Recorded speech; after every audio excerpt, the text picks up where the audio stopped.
Hello and welcome sa panibagong episode ng SEO Kwentuhan kung saan pinag-usapan natin yung mga lighter topics ng SEO. Kasama ko ngayon si Coach Angelo at ang topic Yes. natin ay Ang topic natin ngayon, more on about effective strategies to build authority in your niche. So maganda to. Maganda tong topic na to kasi nakakalimutan to usually ng mga SEOs, yung mga upcoming, and also kahit siguro yung mga batikan na rin kasi parang ang iniisip na lang mostly is more on the optimization ng website, nalilimutan na yung pag-build mismo ng authority ng website, 'di ba? Yun nagiging problem.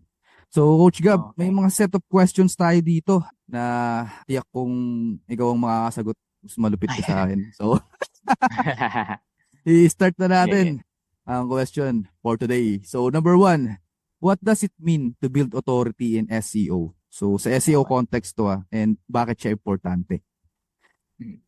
Sige. Okay. Sa word na authority, actually madaming aspect yan na natatouch Mm. niya yung mga factors ng, especially mga ranking factors sa Google, no? Pag-build ng authority, may ways na pag-build ng topical authority, 'di ba? Mm. Yung usong-usong ngayon yan.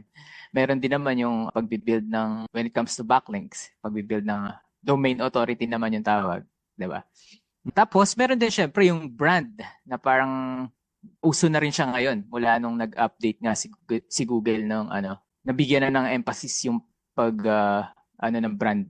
So wala na yung mga na hit ng Google algorithm yung mga websites na ang puro ginagawa lang is mag-publish ng mga content na Publication website. hindi naman sila authority doon or Mm. kumbaga AI written din. Hindi ko naman sinasabi na porke AI written hindi ka na authority or hindi ka na magra-rank. Mm.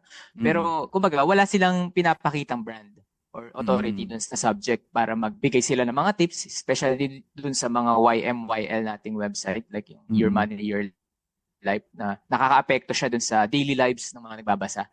So, kaya si Google nag-iisip ng mga paraan yan para makapagbigay ng mga results sa search engine ng yung authority websites talaga or Mm. yung kung ano talaga dapat yung nakikita ng mga tao kapag nag-search sila ng particular keyword. So, Mm. bakit importante yung authority? Yun nga, number one, for me, isa siyang ranking factor na marami Mm. siyang aspect. Pwedeng, yun nga, topical, pwedeng backlinks, pwede rin namang, actually, technical SEO, pwede ka rin maging authority dyan eh. So, mamaya, pag-usapan natin yung mga ibang metrics no, na hinanda natin para sa kanila. Ikaw, anong Nice, idea nice. mo sa authority when it comes to Mm. SEO?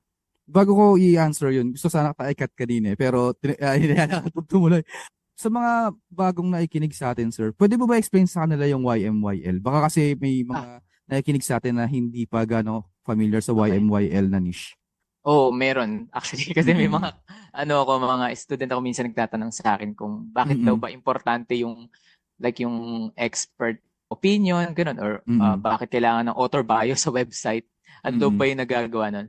So, yung YMYL is Your Money, Your Life nga. And yun nga, yung mga example nito is makaka-apekto sa daily lives eh. So, pwede Mm. sa financing, yung mga Yan, financial yan. blogs. Mm. Pwedeng yung sa law, especially. Kasi sa law, hindi mo pwedeng isulat yung isang article na hindi man lang ni-review ng mga lawyers, syempre, Mm. di ba? Or Tama, tama. walang alam sa batas. Pwede ba Mm. na parang kahit sino na lang yan, na writer na magsusulat, di ba? Syempre, dapat may fact check dyan. So, yun yung Mm. mga nakaka-apekto ngayon. Ano pa ba? Example na lang, for example sa Pilipinas, gusto mong bumili ng bahay or ng lupa. Syempre, yung article na babasahin mo or blog na babasahin mo, yung medyo related sa real estate, realtor ganyan or pwedeng Mm. sa mga broker na Mm. expert dun sa field nila. Tapos yung article, paano kunwari makakabili ng bahay? Ano yung steps ng mga pagbili ng bahay sa Pilipinas? Ganyan. Mm. So, syempre, doon ka magtitiwala sa mga may expertise. Oo. Na So, yun nakalinya yun. doon sa Mm. particular topics na yun. Tama, tama. So, yan. Bigyan ko pa kayo ng example. Thank you, Sir Gab. Doon sa YMYL. Marami, marami yan, lalo na sa health niche. Like dentistry, yan, sa physiotherapy. Maraming niche. Basta makaka-apekto sa buhay ng tao. Sa health, di ba? Sa dentistry, kung pinapasok mo sa bibig mo, di ba? So, makaka-affect yun sa health mo. Mamaya, maglagay kayo doon ng, kunyari, nasulat gamit AI. Pwedeng gamitin yung muriatic acid to clean the, yung, yung ngipin ng, di ba? So, ayun, part ng YMYL. So, dapat hawakan nyo siya with parang delicate touch. Yan. Delikado ka. Oo, delikado, delikado ka yan. So, yan, thank you, Sir Gab, for explaining it. Moving on, yun sa authority in SEO, ano lang yun siguro bigyan ko yun ng parang example lang na medyo matindi. Tawag dito kunyari may nanonood kayo ng ng balita, 'di ba? Tapos usually naman ng kunyari may mga expert opinion, 'di ba? Mas malaki yung tiwala natin kapag nakalagay dun sa ini-interview is kunyari professor ng ganito. 'Di ba? May topic silang dinidiscuss, 'di ba? Tapos may Ah, nakalagay dun sa baba is engineer or professor. Hindi naman pa sinabi nakalagay dun tambay sa ganito tapos bibigyan mo ng opinion, 'di ba? So yun yung parang essence niya. Kidding aside, yung authority sa SEO is most of the time being neglected sa industry natin kasi oo. ang pinaka pinofocus lang mostly ng peers natin or colleagues natin sa SEO is optimization ng meta tags, optimization ng Tama. ganto ganyan, 'di ba? So ito Pag-insert ng keywords. yan, yung mga ganun lang usually and part ng ng tawag dito ng pagkakaroon ng high authority na website is you're giving a boost number one dun sa brand, no? Kasi halimbawa meron kang hinahawakan na kliyente sa sabi nating automotive or kunyari brake repair ganyan. So mabibigyan mo ng mas malawak na audience yung client mo in that particular niche if you are creating hindi lang yung content kasi content nandiyan na yan eh. Kumbaga kunyari i-answer mo lang lahat ng ng questions ng mga customers ng client mo. But also, you need to build entities then around sa World Wide Web like sa social medias, ganyan. Kung ano ba yung paulit-ulit na nag-a-appear na information tungkol dun sa website nyo. So yun, part din yun ng building authority. Like sa social media ba, sa Facebook, parehas ba ng address or hindi nang update pala address. Parehas ba ng topic na dinidiscuss yung nasa Facebook, Instagram, and Twitter or LinkedIn or kung saan man kayong may social media na hawak and also dun sa website nyo. So yun, Ah, kinikreate niya yung parang entity building ang tawag doon. So yun, nagkikreate na ng authority yun kasi nakikita ni Google dun sa World Wide Web na lahat ng entities na meron ka sa website, sa social media man yan, sa data aggregator websites like Yelp, mga Crunchbase, ganyan, nakikita niya na iisang topic lang yung dinidiscuss mo. Which is kunyari, ah, yun nga, brake repair ka. So yun yung naiisip ko. So, bakit tama. siya importante? Maraming bagay na mabibigay sa'yo ang pagkakaroon ng authority ng website sa SEO. So, ito, dinidiscuss ko to minsan sa mga, hindi naman talks, pero pag mayroon akong tag dito kino-coach about kung halimbawa, bago pa lang yung website na hawak nila. So, si Google kasi, may imaginary sandbox yan na binibigay sa'yo. Na, halimbawa, sige, bagong website ka pa lang, 2 to 3 months ka pa lang, sige, dito ka muna sa sandbox na to, paglalaruin muna kita dyan. Tignan ko kung anong meron ka. So, if you are building authority dun sa particular niche, kunyari yung website mo, ito naman, kunyari dentistry, tapos nagbi-build ka na ng niche dun, nagbi-build ka na ng topics, yung content mo, sinasagot yung mga tanong ng mga possible customers, nag-a-appear ka sa tawag dito, mga local citations, directory citations, and also yung brand mo hinahanap na ng mga tao pag type sa Google. So, importante siya, 'di ba? Na binibuild mo yung authority mo, hindi lang sa content kasi number one, it will give you a higher ranking. So, higher ranking in terms of number one yung brand name mo and pangalawa yung keyword na tina-target mo. So kung meron ka ng higher rankings, nakalagpas ka na dun sa sandbox na binigay ni Google na, ay, mapagkakatiwalaan ko to. Sabi niya, kasi authority yan sa particular topic na to, dentistry, sa particular na lugar na to. So, Tama. yan, bibigyan natin ng traffic ngayon. 'Di ba? More traffic Tama. naman kapag nagkaroon ka na ng authority. Tapos Ah, yun nga, brand awareness, ano pa ba? Pagka authority ka, syempre, nakita yung brand mo, kilala ka na nila, naging aware na yung mga tao. So, better conversion rates. Pag nakita ka nila sa search engine result page, kiklik ka na nila kagad, uy, kilala ko tong brand na to. So, kasi authority ka na eh. 'Di ba? Ano pa ba? Wala, yun na lang yung nasa isip ko. Top of mind lang. Pero I hope na nagets nyo yung importansya ng pagkakaroon ng authority. Kasi sobrang laking bagay niyan. Kasi yun nga, pagkwentuhan natin Sir Gab kanina na may ginawa akong parang EEAT audit dito sa isang client ko na maraming hawak na dentistry or dental clinics. So, yun lang. Nakakalungkot kasi most of them bagsak doon sa ginawa kong test. Kaya, Yun lang. yun lang talaga. So, yun sir, baka may madadagdag ko sa sinabi ko. Mm, ano lang, agree ako dun sa sandbox kasi lumabas naman na yan sa Google Information Leak na kinonfirm nila yun. Pero Okay. sa logic din naman kasi kapag bago lang talaga yung website, parang kung ikaw man yun, hindi mo pa alam kung saan nilalagay siya, diba? Kailangan mo Totoo. munang i-build kung ano yung sinabi mo nga. Like, isa pang word na dapat nila tandaan is yung entity. So, pag sinabi kasing entity, nagbi-build ka ng mga signals around sa web. Yan, Pwedeng signals, social, ganda. pwedeng sa structured data mo lang o kaya sa Yan, mga citations, ganyan. By the way pala, balik tayo sa medyo papahabain natin tong unang question kasi medyo related siya dun sa brief history ni Google. Ito na rin para sa mga bago at hindi rin nila alam kung ano yung nangyayari. Nung mga Recently. taon na 2012 ganyan, 2013. Nag-start pa lang ako ng time na to kaya naabutan ko din yung 'di ba, alam naman natin yung structured data is a language ng mga search engine. Sila yan yung parang nagbibigay sa kanila ng ano ba about saan ba tong website na to. For example, yung homepage mo, ano yung mga makikita natin diyan. So, kaya natin nilalagay diyan yung mga local business data, schema, mga web page, breadcrumbs, no, yung mga FAQs and videos sa lahat na yan. Kasi yun yung parang binabasa ng mga search engine. Hindi lang si Google, no? Pati na rin lahat ng mga ibang search engines. Yan yung parang language nila. Now, nung bandang 2012, doon nag-start na gumamit sila ng knowledge graph or yung pag may sinearch ka ng pangalan. Like, nag-appear sa right side. Pag yung brand nila, tapos yung nasa right side, yun yung parang information, doon yun, connected doon sa schema na nilagay mo sa website. So, kaya kapag maraming schema na nakikita sa website mo at sa entities sa mga ibang website like wikis, ganyan, or yung mga citation na binanggit mo kanina, mapagko-connect ni Google ngayon yun kung saan ka ba talaga. So, dun pa lang siguro yung time na tawag dito, maaalis ka na sa sandbox. Pag alam niya na kung about saan ba talaga yung website mo at saan ka expert. Yun yung nag-start yun kay Hummingbird noong 2013. Siya yung parang pinaka algorithm na nagbibigay ng mga relationship. Kasi dati pag nag-type ka pa lang ng isang keyword, yung mga hindi related, yung lumalabas, as long as nabanggit, dun nangyayari. As long as nabanggit sa content, kahit hindi naman siya related yung topic, pero mataas kasi authority nila when it comes to links, tapos nagra-rank sila, kahit hindi naman sila relevant talaga dun. So ngayon, nung in-introduce nila si Hummingbird, doon nag-start na magkaroon na ng mga related na yung mga lumalabas kahit na naka-optimize. Kasi uso dati yung kahit hindi related sa'yo, i-optimize mo kasi mataas yung search volume. Uso yun dati. Para lang magkaroon ng traffic, no? I-optimize mo yung isang page mo na hindi naman related, pero yun nga. So yun, para maintindihan lang din nila. Yun yung history nun.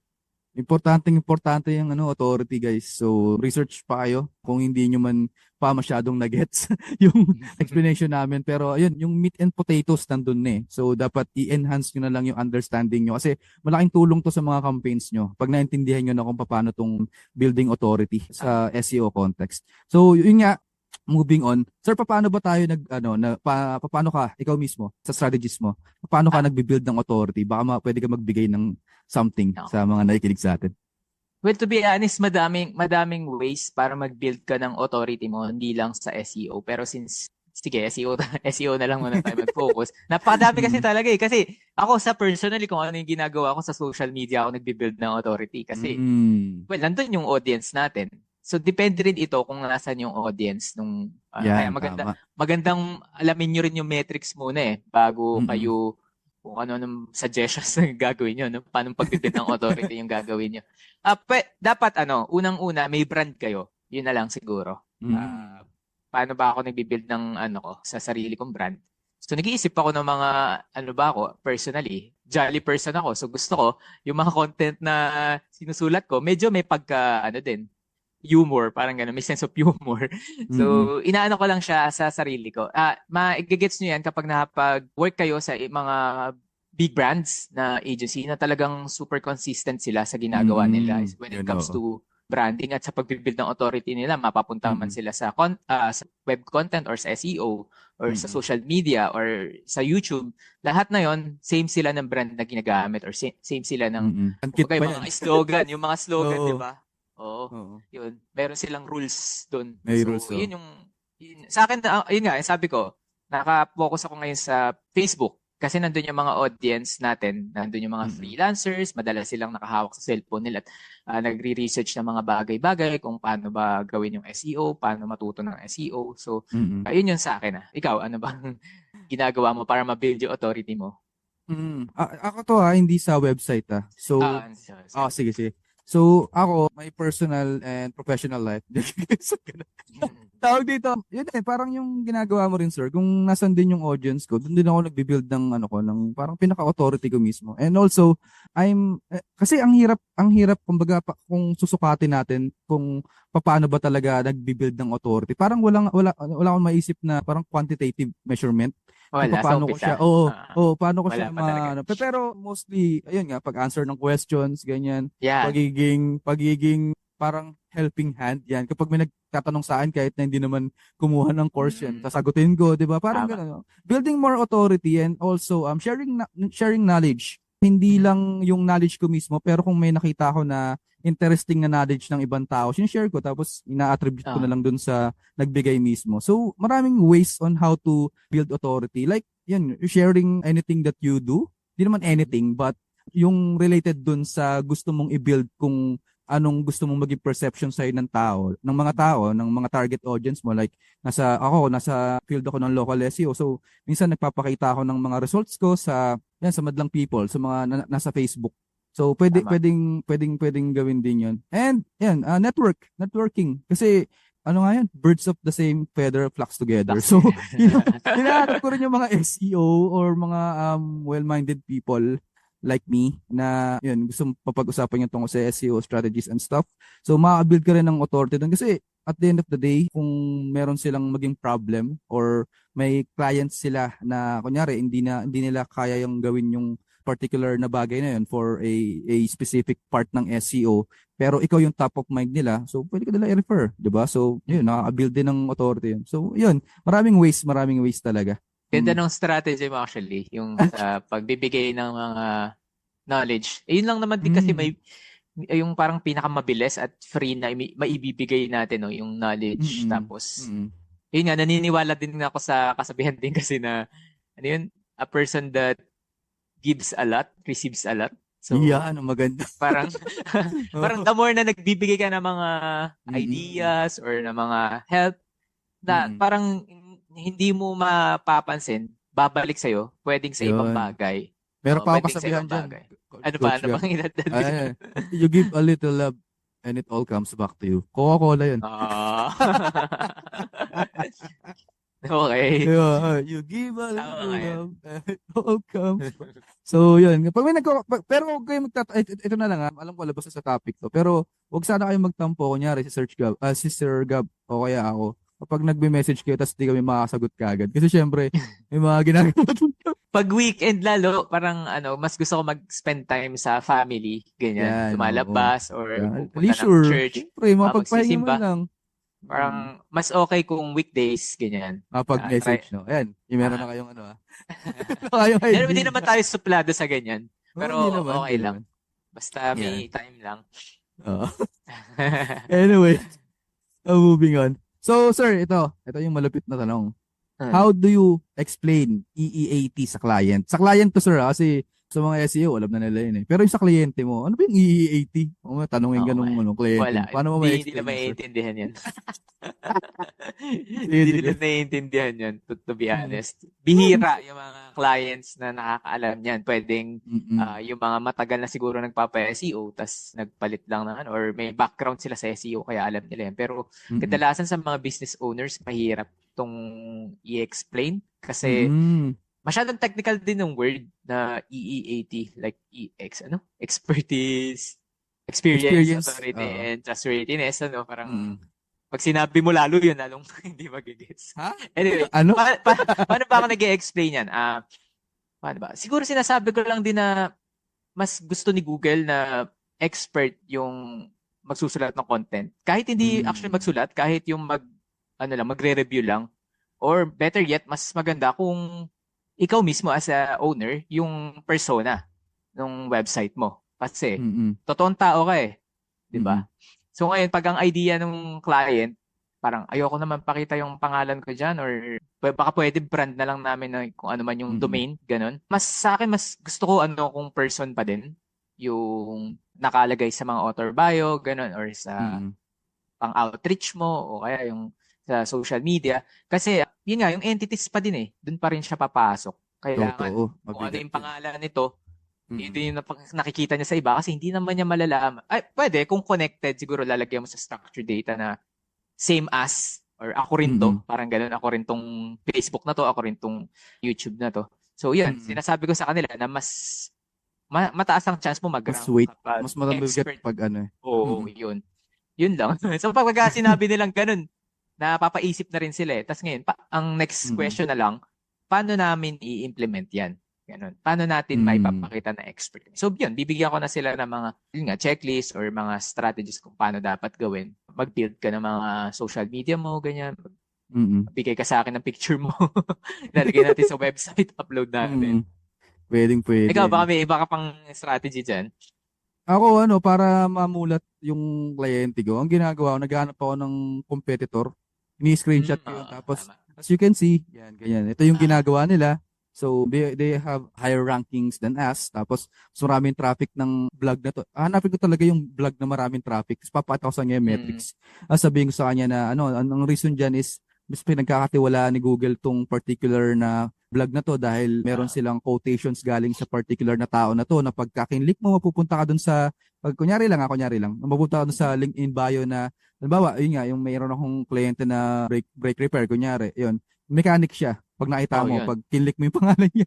So, may authority siya para sabihin, yun. So, ayun, yun yung nakikita ko. And also, pa bang pwede nating maging hilot factor para mapapayag sila. Kailangan kasi ito ng mga nakikinig talaga eh. Actually, marami rin nagtatanong sa akin na paano ba i-express yung pagbibigay ng EE18 na yan. Oo nga eh. Tawag dito, kung kunyari, part kayo ng YMYL, yung dinidiscuss natin kanina. I-ask mo na lang siguro si client kung are you okay na, English nyo na lang to are you okay na magbigay ng suggestions si AI para sa mga customer mo? Knowing that, 'di ba? Na alam natin minsan sablay, 'di ba? You are the subject matter expert on this particular topic. Parang sabihin mo sa kanila na mas okay ba sa'yo na AI na lang yung 'di ba? Kung hindi sila magiging kasi minsan kapag nagpapa-check ka ng content, hindi nila chine-check eh. Kumbaga parang siguro busy sila or what not. So pwede nating sa kanila na ibigay sa kanila yung bola. Kung papayag ka bang yung mga customers is makakuha ng false information, 'di ba? Na nababalik sa atin. Kaya lang ang magiging rebut nila doon, bakit di mo i-research? So bakit di mo na lang gawin, 'di ba? Bakit kasi ibibigay mo pa sa akin 'yan. Syempre may mga kasi yan eh. Yung mga kunyari yung mga subject na yan or yung mga particular na topics doon sa industry na sila yung subject matter expert. Merong mga times na yung information is medyo hindi ganun kalalim or hindi ganun kalinaw pag tiningnan mo sa Google. So mas maganda sa kanila pa rin yung huling sabi kasi mamaya may new innovation or mamaya may new article about doon or bagong, kunya sa dentistry, ganyan, sa cosmetic dentistry, meron palang bagong ginagamit na pampaputi ng ngipin na pinalitan yung dating talagang ginagamit kasi nagkakaroon ng cases ng ganito, ganyan, di ba? So, sila lang yung nakakaalam nun eh. O may side effects pala. So, ayun, parang imulat nyo sa kanila na dapat sila yung talagang nagche-check nun. So, ayun lang. Ayun lang yung sa akin.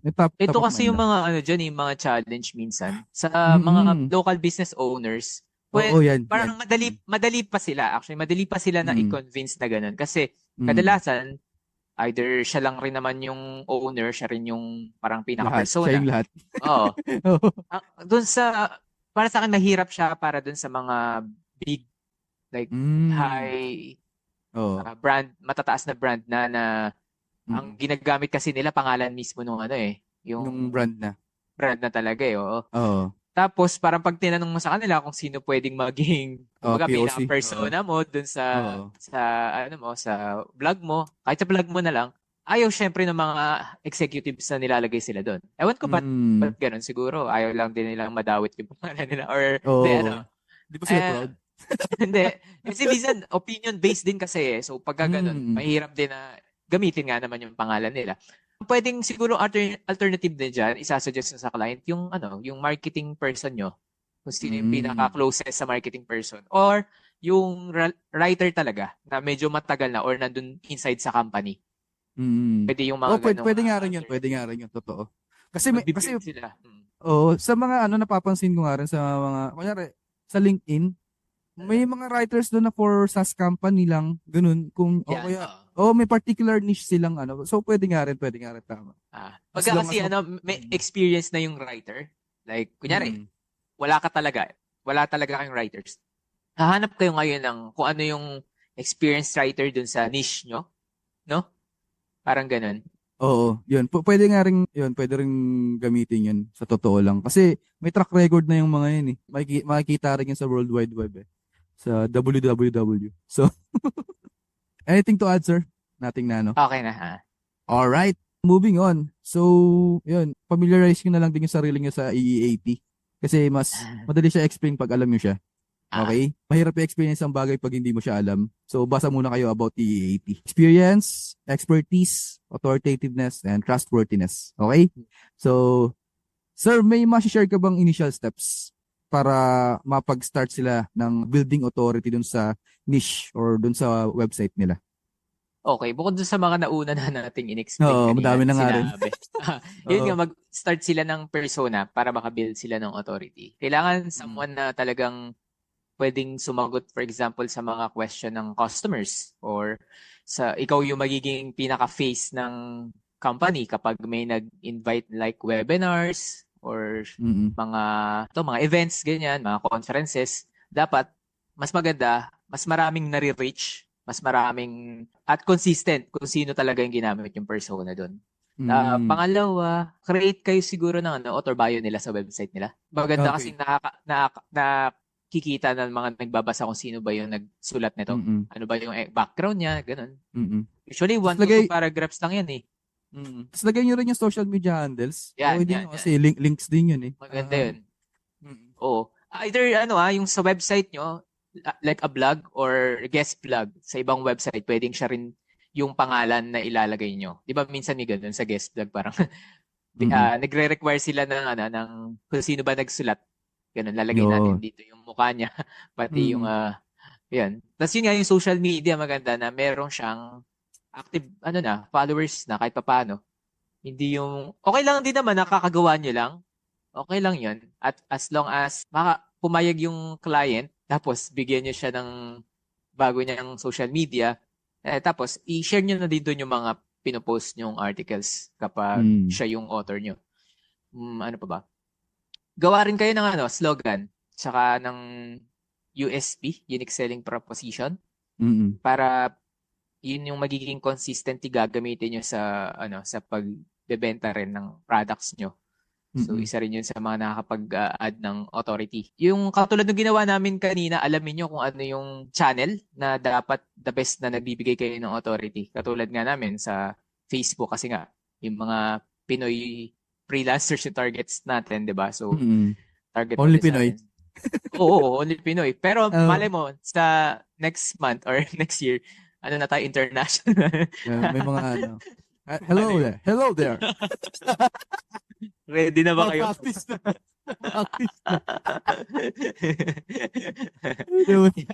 Okay.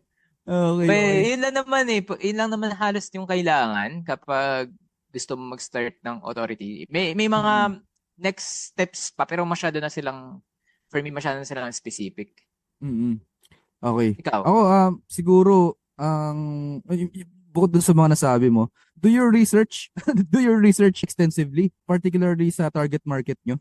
So, para maging consistent din yung yung mga topics na isusulat nyo. So, part ng content strategy nyo, if you want to build authorities, hindi ko alam kung gumagawa kayo ng pillar content, 'Di Yan. ba? Kunyari, mga particular na questions ng customers ng clients niyo yung ano, yung gagawa niyo ng article, like gawa kayo ng parang glossary ng lahat ng tanong ng mga nandoon, 'di ba? How to, ganyan, what if, blah blah blah. So, pwede kayong gumawa ng maraming pillar content like mga ultimate guides, ganyan, mga evergreen topics sa pwede niyo pag konektahin, parang i-internal link nyo dun sa loob ng website. So, para maging, yun nga, yung iko-coin, kay Corey ba galing yung topical authority? Hindi ko alam eh. Ah, Pero yung, ay, ano yan, medyo, ayun ba yan? for Alam ko na luma me, na yun eh.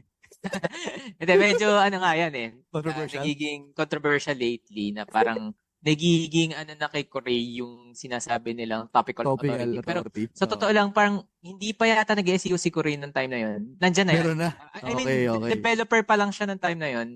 Mm-mm. Meron na talaga nun. So, ang brand talaga ni Corey na pinauso is yung holistic ba? Holistic SEO. SEO. Yan. Oo. Tapos parang ano na lang lagi niya kasing ginagamit yung topical authority Topical tsaka authority. semantic Oo, SEO semantic sa SEO. kanyang mga tinuturo. Though hindi ko sinasabi na hindi si Corey talaga. I mean, siya yung nag-innovate. I think for me, in my opinion, siya yung Innovate. nag-innovate ng topical authority. Kaya binibigay na rin ng tao sa kanya halos lahat ng mga SEO. Kilala siya as Yun. topical authority man. Oo. Parang sinasabi nila. Pero yun nga, hindi sa kanya nanggaling yun kasi mula nga nung nag-start pa lang yung Hummingbird, yan, ginagawa na ng mga SEO na naggagawa na sila ng mga articles like, nyari, what is ganyan, what is the benefit of ganito, ganyan. Parang nagbi-build na agad sila. Yun ang tinatawag na topical authority. Yung nagbi-build ka na ng mga content, katulad ng sinabi mo, pillar and cluster, para masabi nila na ni Google or ng mga search engine. Kasi hindi naman nila malalaman yan hanggat di mo sinusulat eh. Diba? Totoo. Yung na authority ka para dyan. Oo. Ngayon, ang ginagawa namin dyan madalas, nagpo-focus muna kami sa isang category muna. For example, Category. topic. Tapos, pag nakita namin na yung nakaalis na kami sa sandbox, nagra-rank na kami dyan, ngayon, tsaka kami naglilipat na mga ibang category na related pa din sa pinaka-keyword or topic namin, yung main topic, para lang ma-expand. Ganun. Oo. Tama. Ano pa ba? Natawa ako dun sa yung may history kasi talaga. Nakikita ko nga rin sa LinkedIn yung usapan tungkol sa topical authority. Pero anyway, moving on. Ano pa ba yung pwede na lang gawin? Yung mga pwede na yung start. Yung nabanggit kanina ni Sir Gab about technical SEO. So, ayusin nyo yung technical side ng website. Ano bang magandang pwede nyong maayos kagad? Kunya yung SSL certificate nakalagay sa inyo sa website nyo is not secure. So, paano kayo magkakaroon ng credibility? 'Di ba? Na website ko nakalagay. Hindi secured yung website nyo. So, yun, pwede nyo ayusin kagad yun. Tapos, sluggish yung website nyo. Maganda nga yung article nyo, pero sluggish. So, what's the point, 'di ba? So, yun, somehow part siya talaga ng pagbi-build ng authority kasi lahat ng moving parts ng SEO kasama dito eh. Pati yung on-page optimization nyo, like naka-proofread din ba yung mga sinusulat nyo, tama ba yung grammar or tama ba yung mga spelling ng mga nakalagay sa website nyo. So part yun ng building authority kasi paano ka makapag-build ng authority kung mali-mali yung nakalagay sa website mo, 'di ba? So ito yung mga top of the cake, yung parang pinaka-icing lang na pwede nyong gawin. So yun nga, create pillar, check nyo yung technical nyo. And also dun sa side ng client naman, if ito out of the box idea lang para mag-build ng authority, if may chance kayo para gumawa ng YouTube, so social media rin, so YouTube channel, like kasi meron akong tina-target na client recently, paano ba, potential client pala recently, tina-target ko siya. So ang isang suggestion ko sa kanya is to create a tawag dito, YouTube channel kasi ang niche niya is parang artificial intelligence sa yung target shooting. So parang may application na parang ire-record dun sa phone kung ano yung stance mo sa sa barrel, gaano ka kabilis mag-draw, parang mga ganun. So paano maiintindihan ng mga tao yung kung tungkol saan yung product mo kasi bago yun eh, 'di ba? Parang bago siya eh, ina-analyze na ng AI yung pagbaril mo eh. So bago siya, paano ka makaka-build ng authority doon kung hindi alam mismo nung mga possible customers na nag-i-exist yung ganong klase ng technology, 'di ba? So ang gagawin mo doon para makapag-build ka ng authority na ikaw agad yung maisip nila when it comes to that particular kind of technology is create YouTube channel, YouTube. Kasi parang sa akin visual yun eh. Ang hirap niyang gawa ng content like mag ano ka parang 'di ba? So more on YouTube tsaka ads. Pag-ads ka dun for sure. Tama.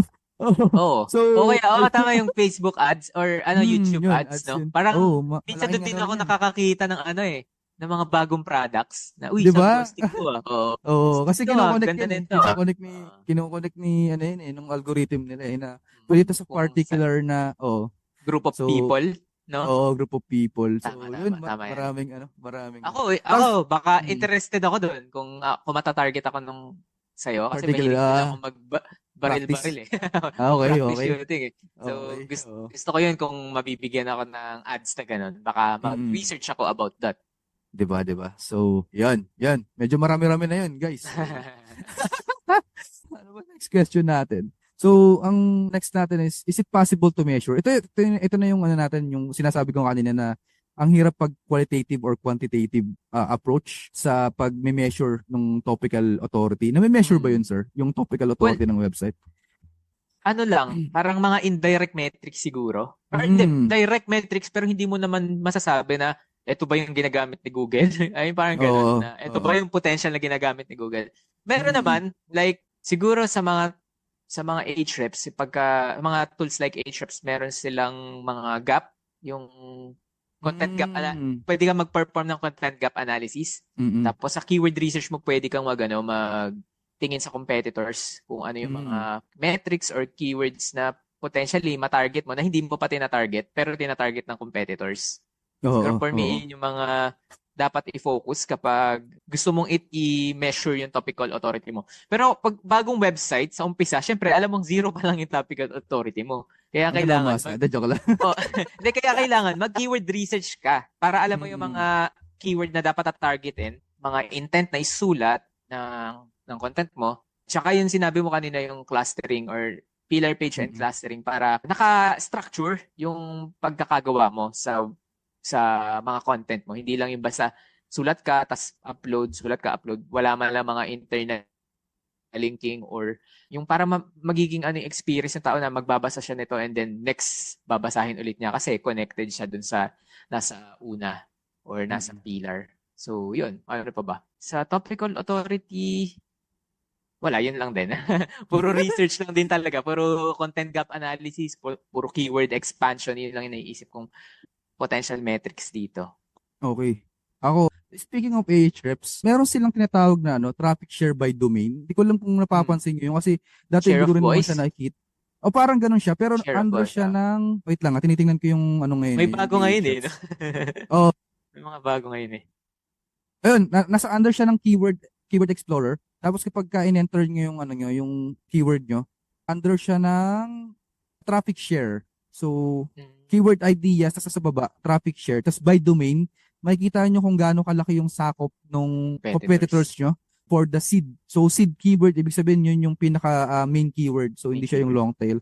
So makikita nyo yung yan, yung parang pinaka topical, kung topical authority ba yung particular domain. So pwede nyo gamitin to para lang makita. So benchmark lang to, hindi to yung absolute. Kumbaga hindi to yung pwede nyo talagang sundin na, ay ito talaga yung pinaka. Hindi naman ganun.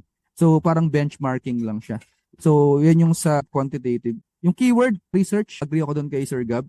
So, parang rin if yung keyword rankings tsaka yung traffic na pumapasok, parang pwede mo ring sabihin na, ay, siya yung parang topical authority for this particular topics. Kasi if lahat halos nung ginagawa niyang article is more on, yun nga, tapos nakikita mo yung traffic and rankings niya is dun lang lahat, kumbaga dun lang lahat aligned. Pag nakita mo yung pinaka-domain niya, yun lang lagi yung mga sinusulat niya. So, makikita mo rin dun na halos lahat yun, ang keyword rankings na meron siya is about those particular topics. So, yun yung tingin ko. Siguro, social signals din. If laging nag-share o kaya nababanggit din lagi sa socials yung mo. Lalo na sa Reddit o kaya sa Quora.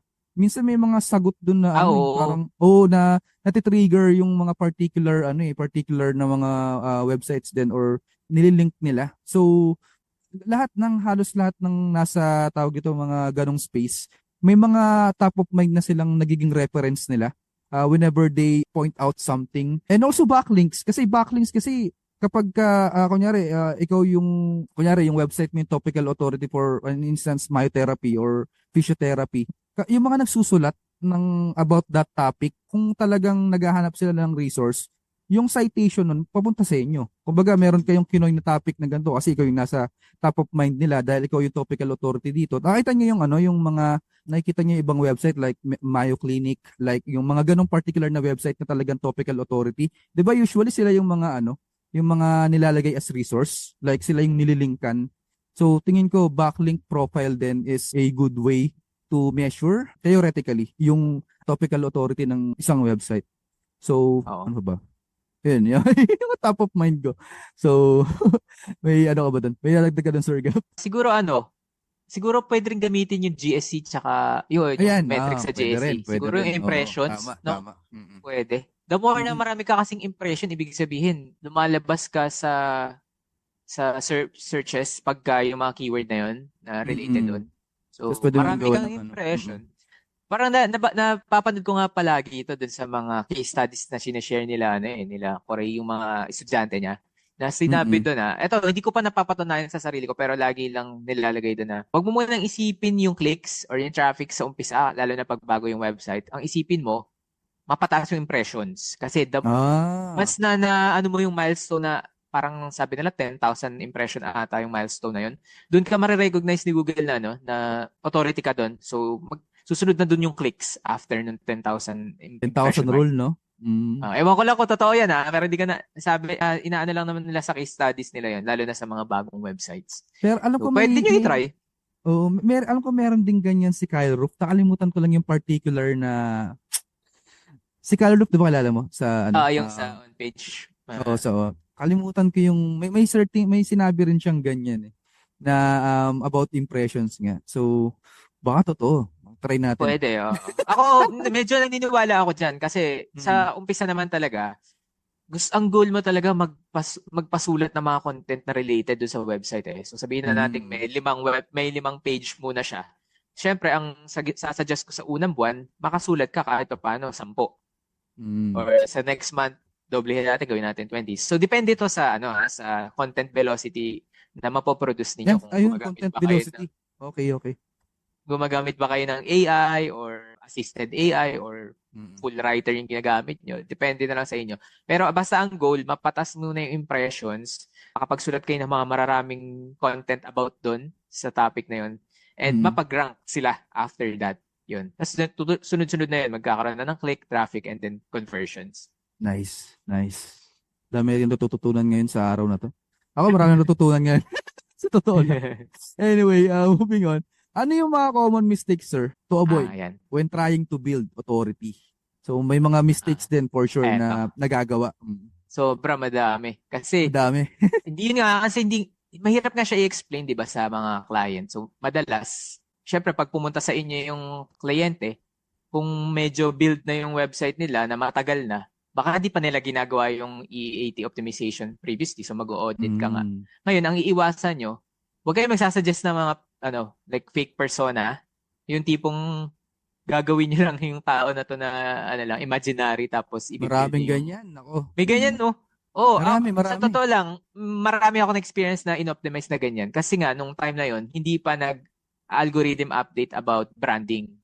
No, yung related sa branding. Kaya, Mm. sa kanila, medyo free pa sila gawin yon nung time na yon na gagawa ng PBNs, gagawa ng mga fake vlogs, mga, yun nga, persona na hindi naman totoo. Tapos, ano pa, pag hindi kayo consistent sa branding, iwasan yon. Mm. Iwasan yung, kunyari, paiba. Di ba sa local SEO, pagka paiba-iba kayo na minsan ng name, delikado. Oo, totoo yan. Yung, Hindi kunyari, iba kayo yung name nyo sa website, no? Iba sa yung name nyo GMB, sa iba rin. GMB, iba yung Mm. name nyo dun sa social media nyo, di ba? Parang, yan, Tsaka avoid nyo yan.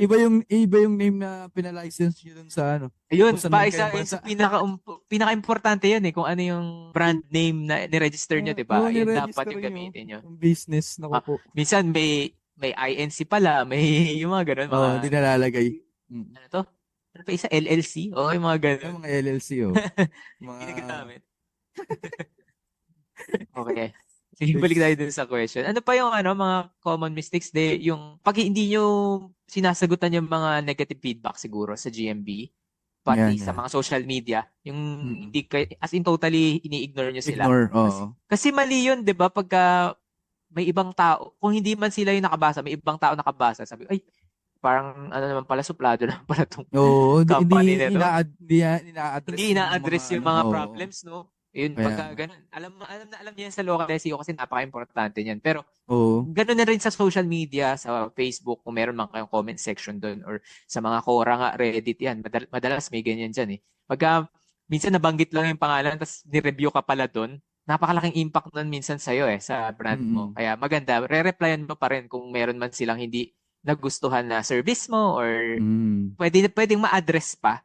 Ayun, dapat magbigay kayo ng effort for that. Ano pa ba yung mga... Ayun, yung minsan yung mga introvert siguro sa mga SEO katulad na mga natin na hindi mahilig makipag-socialize minsan. Pagka iniisip nyo na yung mga competitor laging competitor lang, kumbaga Mm. iniisip nyo bawat isa sa atin competitor, ay, kalabang ko to sa local SEO, kalabang ko to sa technical Mm. SEO, no? Instead, dapat gawin nyo, isipin nyo, collaboration. Ano kayo ng Yan. collaboration. Like, Mm. ako, sa mga coaches na nag-o-offer ng technical, meron pa ba mga ibang nag-o-offer ng technical SEO? Meron siguro, Parang pero hindi ko lang konti lang. kilala. Oo. O konti lang siguro, or mga developer yan, siguro. Oo. Ako, mas gugustuhin ko makipag-collaborate sa kanila. Like, mag invite ako ng someone sa podcast natin na to na Mm. i-explain pa sa atin mabuti kung ano yung mga importance ng technical SEO, ganyan. Siyempre, hindi naman laging yung idea ko lang yung dapat na naririnig nyo. Mm. Open tayo for other ideas din ng mga experts. Maraming experts talaga sa field natin. Kaya, Totoo, ayun, marami maghintay kayo talaga. ng mga iba't iba pa nating makakasama dito sa podcast, lalo na yung mga sikat na SEO experts. Mm. Pati na rin yung mga nag start pa lang para Oo. makakuha tayo ng idea din sa kanila. So yun Tama, lang naman tama. yung mga ano ko, Mm. common mistake siguro. Sa akin, sige, add ako. Common mistakes to sa website. Building authority sa website. So, number one, yung sinabi mo sir kanina, yung lack of branding. Nawawalan ng branding usually sa mga post. Halimbawa, Sa kinocross-post nila vlog, yung oo. sa vlog, tapos kinocross-post nila sa social media nila. So, minsan, Uh, or madalas pala, nawawala yung branding nila. Hindi lang porket nalagyan mo ng logo yun na yung branding nyo. So, pati yung yung minsan tone yung of tone. voice. Oo, Oh, yan, yung tama yan, tone. tama yan. So, yun, pwede rin nagkakaroon ng alteration. Lalo na kung iba yung gumagawa ng social media nyo, tapos iba rin yung gumagawa ng vlogs. So, dapat Yan. i-align nyo yun. Align. Ano pa ba? Pa, For auto, ikaw, ato question pala ako no. sa'yo. Paano mo i-align yun? Paano mo siya gagawa ng, ng May meron strategy? akong meron akong specific na kung may brand kit sila, yung Yung mga client. parang PDFs, ganyan na, Kunyari, ito yung particular na kulay na to kapag kasi mm, minsan nagko-contrast yung kulay. Kunyari, itim yung background. Paano mo babaguhin yung logo? May mga kaya ganun sa di mga ba? designers, okay, okay. So, yung mga pagka wala silang brand kit, papagawan ko muna ng brand kit na okay ba Tama, kayo sa tama. ganito? Ito ba yung font na ginagamit nyo? Ganito ba yung tone of voice nyo? Palettes. Jolly ba? Ganyan. May mga palettes, ganyan. Ako di Ah. ako magaling gumawa niyan. So, doon ko na lang pinapagawa. So, mas magaling sa Oo, hindi, at least meron. Kumbaga may susundan Oo. kayong lahat, no? Oo, tama Oo. naman. Yun. Ah, Tapos yung messaging, minsan naging yan. inconsistent yung messaging. So yung slogans and bawa yung kahit nga yung mga alam ko corny stuff para sa mga SEOs natin diyan, mission vision ng company dapat inaalam Mm-hmm. nyo rin. Kasi tsaka yung way nila on how to deliver kunyari yung yun nga yung unique selling proposition nila. Bakit? Kasi ano yun parang kumbaga yun yung North Star nyo kung ano yung USP nyo. Halimbawa, 24/7. Kunyari lang 24/7 yung particular na business. So dapat lahat naka-align kayo doon sa kunyari sa service page. Ganyan, mamaya may particular na services na hindi available for 24/7 ganyan. So dapat lahat naka-align yung messaging nyo sa lahat ng pages sa website. Tapos laging nakakalimutan yung quality ng content. So kapag may mga bagong kliyente, usually maraming teen content 'yan for sure sa vlogs nila. Minsan nga sa service page lalo sobrang ikli lang. Parang halos tatlong sentence lang. Ayun na, yun na yung buong page. May mga ganon. Tapos, ano pa ba, yung mga duplicate content, iwasan nyo rin. Or hindi lang yung duplicate content within your website. Like yung mga pinaplagiarize na, kasi uso na yung, alam nyo na, uso naman na yung ngayon yung ano ba tawag dito? Ano tawag dito sir? Yung, nakalimutan ko yung Curation? exact term. Hindi, curation okay. Pero yung tawag dito, kinokopya lang yung sitemap. Tapos, Parang, Ganun. ano nga tawag dyan? Replicate yung buo tapos Nire-replicate, nakalimutan ko yung specific term. So, yun, yung parang Masking? nagpa-plagiarize kayo, no? Di ba masking? Parang Hindi masking eh. May letter S, nakalimutan ko, nasa dulo ng S. dila ko. Pero, yan, more on plagiarizing ng content. Ano pa ba? Siguro ignoring technical SEO na lang din. Kaya yung Yan. sinabi natin kanina. So, Madalas nai-ignore kasi nangyayari minsan. yan. Hindi ka magiging authority pag sobrang bagal ng website mo, 'di ba? So, 'yun. Mm. Also, kung for yung mobile experience like for local SEO, pag kinlik yung organic link nyo or yung link from the GMB, pagtingin doon sa website nyo, hindi magkasya doon sa screen nila kasi sobrang laki. Hindi siya mobile friendly. So, paano kayo makaka-build ng authority nun, 'di ba? Ito, link building 'yan sa authority. Bumibili pa rin sila ng sobrang daming 3.0 na links. So, big no-no na, please stop nyo na yan. Nagsasayang lang sila ng pera dun eh. Although, sometimes it works, sometimes it does not work, and also, hindi ko Most of the time. most of the time. Kasi hindi ko naman kasi kailangan tanggalin agad na sabi ko hindi na nag-work yung Web 3.0. Kasi may mga nakikita pa rin ako competitors na gumagamit nun pero nagra-rank ng mataas yung web. Pero, Well, depende talaga sa sa depende difficulty, yun sa mm, competition, no? So, doon na lang siguro kayo sa safe side, lalo na pagbago yung website nyo. Huwag na muna kayong gumawa ng mga kung ano, no? Kasi nga yung sandbox, yun muna intindihin nyo, makaalis muna kayo doon. May timing din yung mga ganun. Like, kung kailan mo gagawin strategy na yun, may timing siya for me na tipong sa umpisa, huwag ka munang gumawa ng mga kalokohan na ganyan. Wala ka pa namang authority na nabibuild. Oo, totoo. Tsaka ito, medyo advanced na to guys. Yun, kung bibili man kayo ng Web 3.0 or yung mga PBN or link farms or whatsoever, try nyo i-search at your link building. Kailangan nyo ng tier para may safe side kayo para kung magkaroon man ng problema, lagay nyo siya sa pangalawang level ng links nyo para kung magka-problem, cut nyo kaagad sila, hindi maapektuhan yung website nyo. Okay? So, i-search nyo na lang tiered link building. Another problem that I see a lot, hindi nila ni-utilize, yung mga websites, hindi nila ni-utilize yung social media. Ayun yung kanina mo pa, sir, pinupush about the social media. So, part kasi ng ecosystem or ng World Wide Web, yung social media. So, the more na maraming signal coming from there, the more na nai-establish nyo kung sino kayo. 'Di ba? Kung ano kayo, tsaka yung brand nyo. 'Di ba? Malaking factor na ngayon ng social media. Malaking factor talaga ngayon. Ngayon natin nabubuksan yung mata natin sa tinatawag na holistic SEO talaga. No, na hindi lang siya naglilib sa vacuum. So, dapat meron kayong collaboration within the digital marketing umbrella. Hindi lang kayo nakatira sa cave. So, ayun. Ito yung pinaka nakikita kong problem. Impatience sa pag-build ng authority. Gusto nila agad, authority agad sila. So, hindi ganun. Okay? So, ano nga yun? Mayroon na naman tayong quote dito. Ano yun? About Rome nakalimutan ko. Rome is not built in 2 or 1 day? In a day. Ganun. So, Rome is not built in 1 day. Okay? So, hindi yan ganun kabilis. Ako, fan ako ng Rome talaga. Kaya, alam ko napakahaba ng pinagdaan. Alam ko napakahaba ng pinagdaanan ng mga Romans noong time na yan. Diba? Para mabuild nila yung ganong technology, ganyan. So, yun yung concept na sinasabi.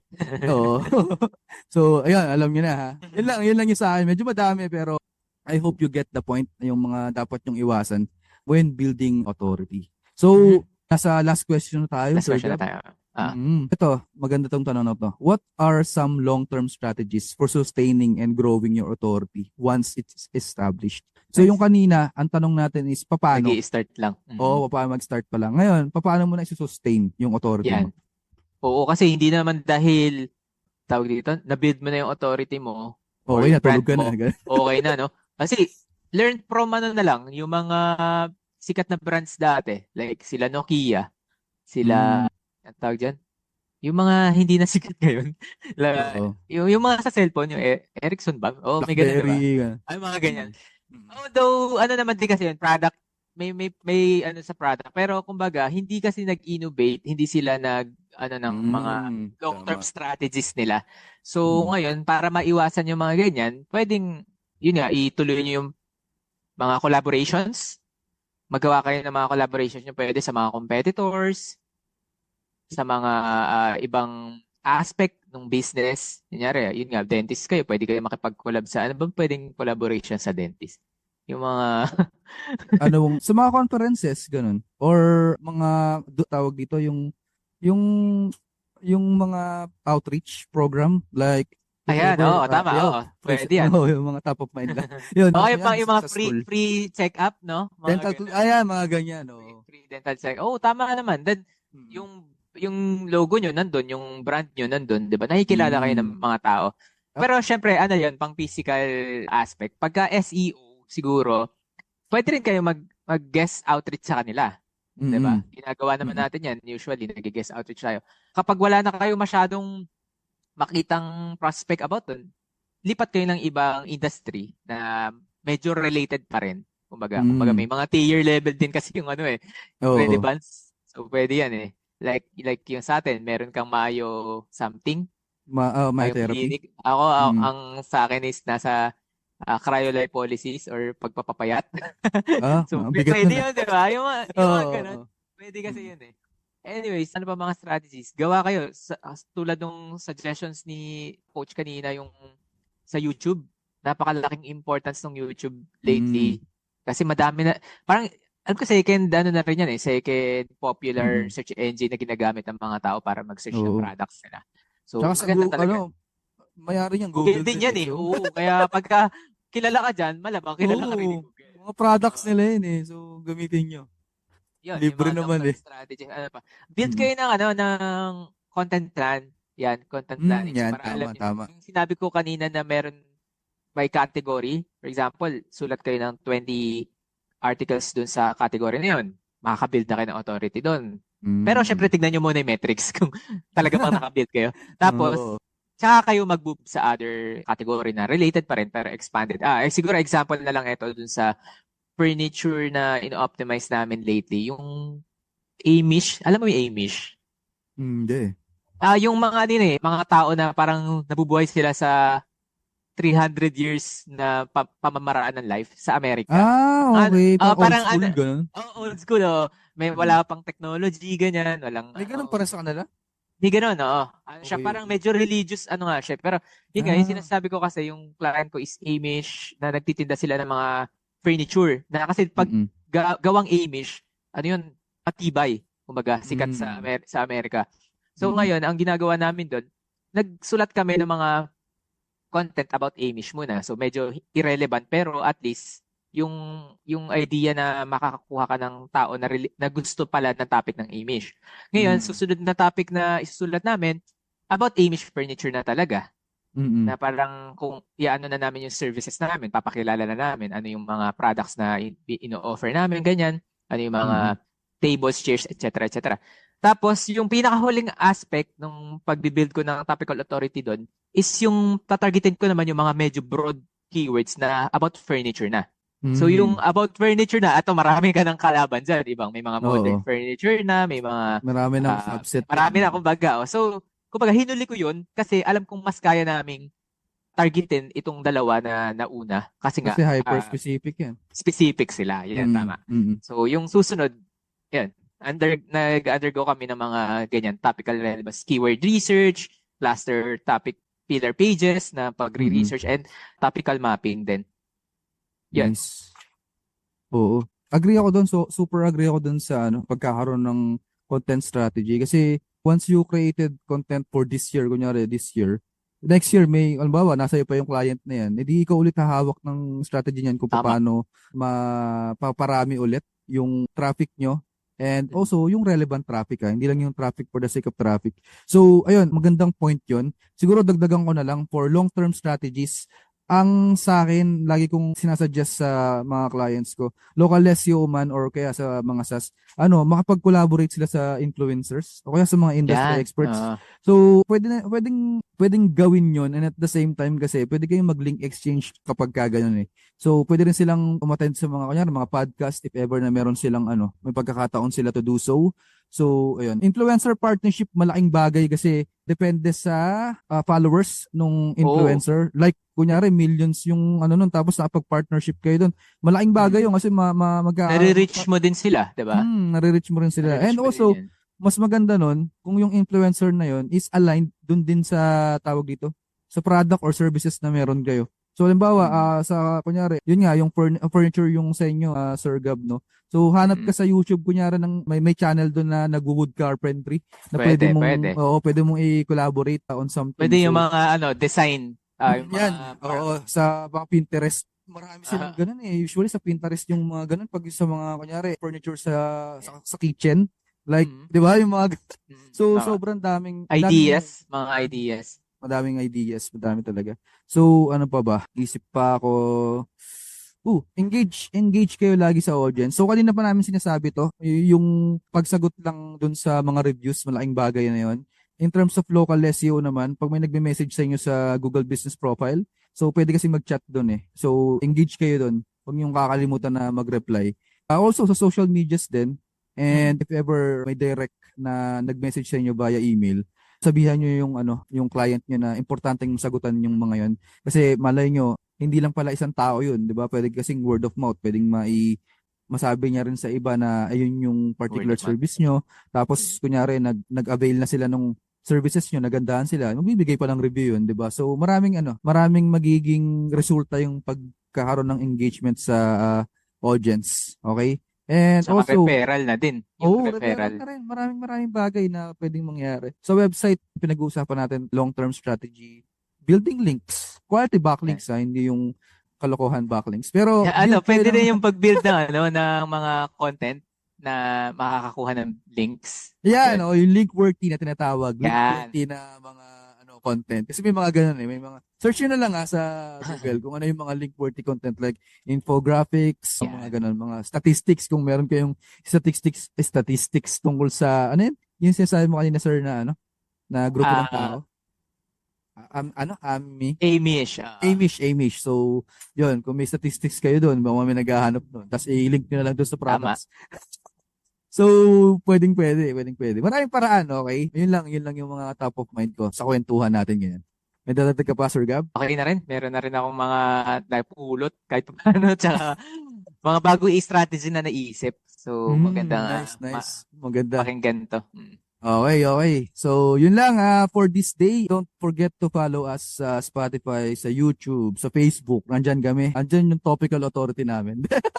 Na paki-follow lang kami SEO Branding. Kwentuhan. Yan, nandyan kami. And see you on the next episode, guys.